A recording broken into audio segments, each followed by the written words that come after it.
Welcome to Wrong Time Watch. My name is Kevin, and today we're looking at the Wise Hitman and my Tudor BB58. This is a tour watch from the Random Rob Discord group, and since I have this in and it reminds me so much of the Tudor Black Bay, figured we'd do a little comparison video here. Fun video, I guess. So, price difference right off the bat. This one MSRP is $3,700. This one purchase price is $325, so more than 10 times the cost here in my right hand. And actually this compares, I think size-wise this compares a little better to the regular Tudor Black Bay 41.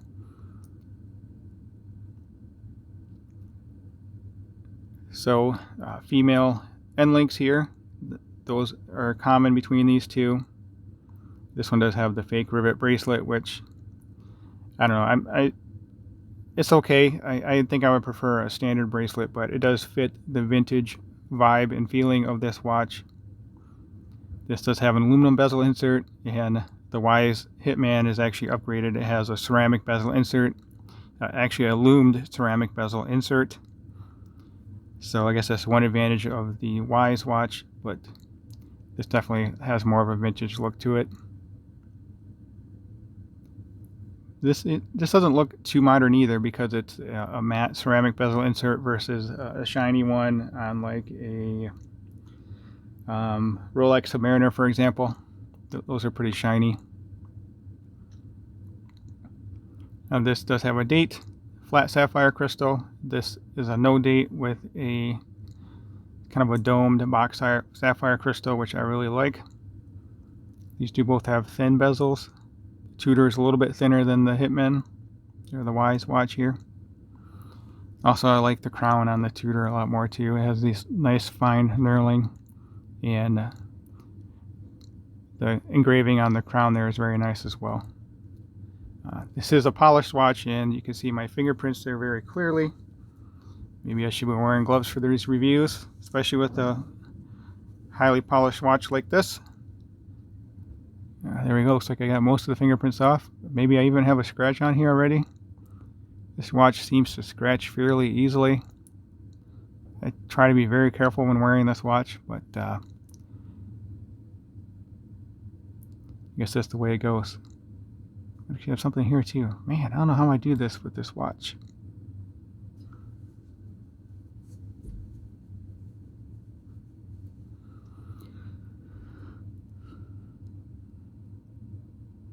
Yeah, maybe something going on there. Oh well, that's the way it goes, I guess. So brushing on the top, and then the sides that you just saw are polished on this. And then that chamfered edge is polished as well. The Hitman does have a polished chamfered edge, but the rest of it is brushed. So this seems to be a very nice watch for the money, again for $325. The only things I would change on this would go from an 6-beat to 8-beat movement, put a Miyota 9000 series in it. This has a Seiko NH35.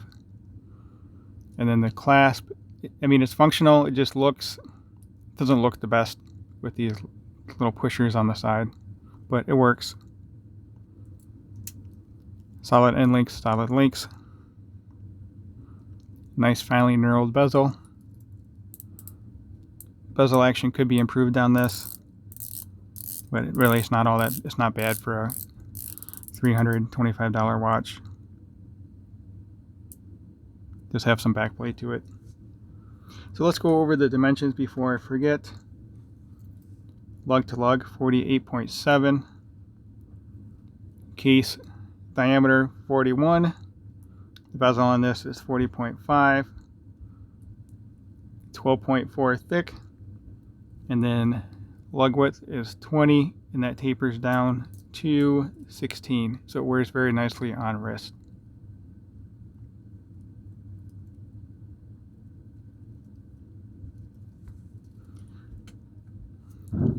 Tudor BB58, of course, has the in-house movement with 70 hours of power reserve. COSC certified. So that's -4 to +6 seconds. 8 beats per second, of course. Nice smooth sweep there. All around, very good looking watch. This does have a 60-click aluminum bezel insert. Bezel action on this thing is just amazing. Nice, solid clicks. No play at all to that bezel. Each click is just a definite, intentional, nice, solid click. Tactile. It sounds really nice as well too. Doesn't sound tinny like the bezel on this one here. Like most watches kind of sound like this, really.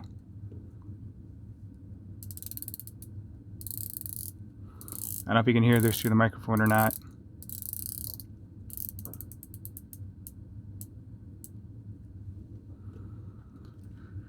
So anyway, the dimensions on this, lug to lug, 47.7, diameter 39 millimeter. I actually have not measured the bezel on this, but it feels to be about the same as the case, so we'll call that 39 for this video.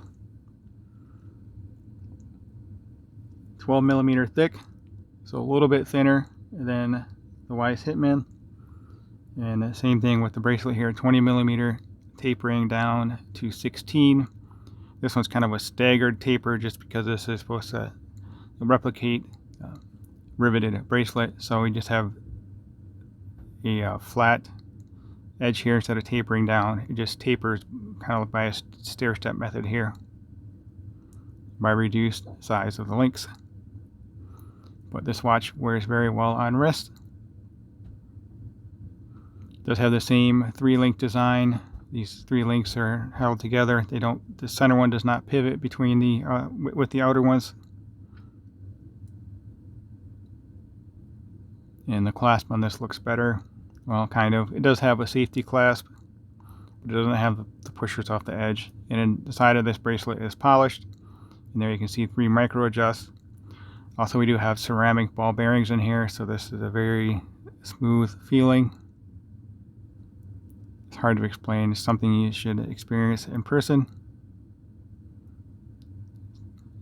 So there's ceramic ball bearings here, that white circle, the white spear, and that index is in the slot here in the inside of the safety clasp. And also there's ceramic ball bearings for this portion as well. This little groove here indexes on those white spears on the inside. Right there.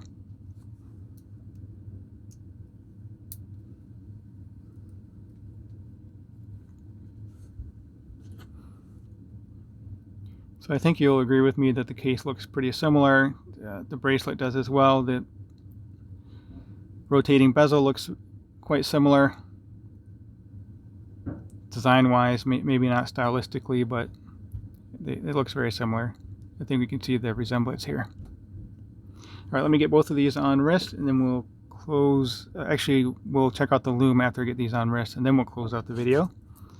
I'm not sure which one will have better loom. I'm hoping this one here, of course, as I purchased this a few months ago from the AD.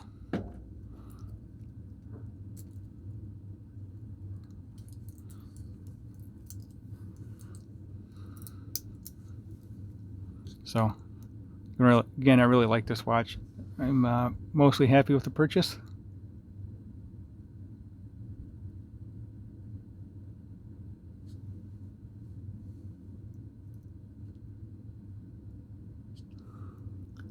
I'm getting this thing scratched up or what? Jeez. It seems to scratch very easily. So there we go. And we'll zoom out here, and then we'll get the other one on wrist. Again, I have a 6.5-inch wrist diameter, and then 52 millimeter wristband.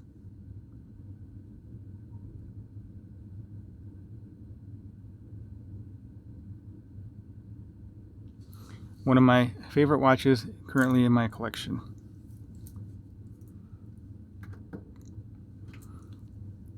And this one's been great to have for the past few days here.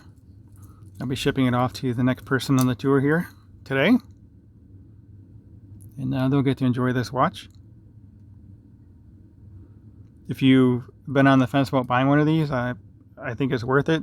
Again, there's I think 13 different colorways, and then there's 10 different variations of each of those colorways. From what I can tell, it's a difference between white or black date wheel, and also they have some coloration on the tip of the second hand there.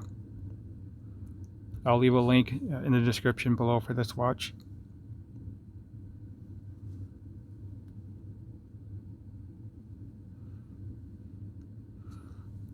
I almost wonder if I should have purchased the 41mm Tudor Black Bay instead of the 36, but I think this does look better on my 6.5-inch wrist. Alright, we'll pause the video and come right back for the loom. If you have not subscribed already, please go ahead and subscribe, like the video, and leave a comment below.